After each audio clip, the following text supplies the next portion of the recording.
नमस्कार, जनसत्ता में आपका स्वागत है।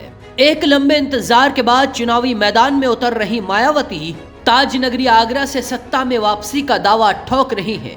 आगरा में एक बड़ी दलित आबादी बसती है और इसीलिए इसे भारत की दलित राजधानी भी कहा जाता है। मायावती ने आगरा से ही चुनावी कैंपेन की शुरुआत की है।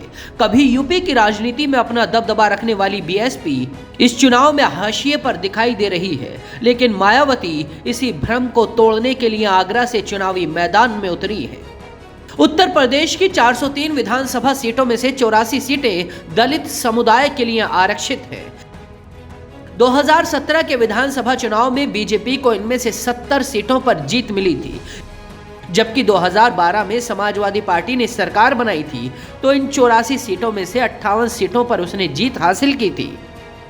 इसी तरह 2017 में जब मायावती ने सरकार बनाई थी तो उन्होंने इन 84 में से 62 सीटों पर जीत हासिल की थी। यानी उत्तर प्रदेश में दलित मतदाता जिस पार्टी का खुलकर साथ देते हैं वो राज्य में सरकार बनाने में कामयाब हो जाती है।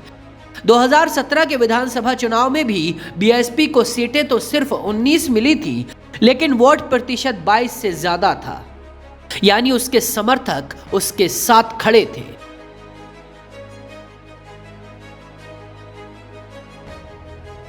आगरा जिले में आने वाली विधानसभा सीटों के नाम हैं फतेहपुर सीकरी, आगरा दक्षिण, आगरा उत्तर, आगरा ग्रामीण, आगरा छावनी, खेरागढ़, बाह, फतेहाबाद, एतमादपुर। इनमें से आगरा कैंट और आगरा ग्रामीण सीट अनुसूचित जाति के लिए आरक्षित हैं।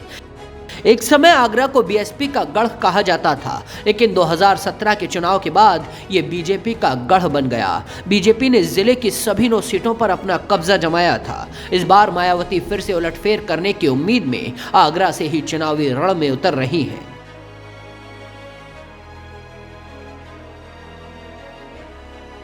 सभी सियासी दल चाहे छोटे हों या फिर बड़े, सब दलितों को रिझाने में लगे हैं। बीजेपी ने दलितों को अपनी तरफ रिझाने के लिए उत्तराखंड की पूर्व राज्यपाल बेबी रानी मौर्य को जाटव चेहरे के तौर पर स्थापित करना शुरू कर दिया है। बीजेपी ने उन्हें आगरा ग्रामीण विधानसभा सीट से अपना उम्मीदवार भी बनाया।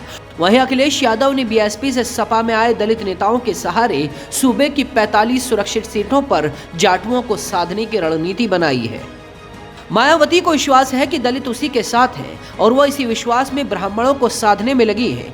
लेकिन दलितों की डोर को फिर से मजबूत करने के लिए मायावती आगरा आई और दलितों को साधने की पूरी कोशिश कर रही है। राजनीति के जानकारों का कहना है, अगर मायावती अपने आधार दलित वोटों को बचाए रखने में कामयाब हुई तो नतीजों के बाद वो किंग मेकर की भूमिका भी निभा सकती है। ऐसी ही और भी खबरों के लिए देखते रहिए जनसत्ता.com।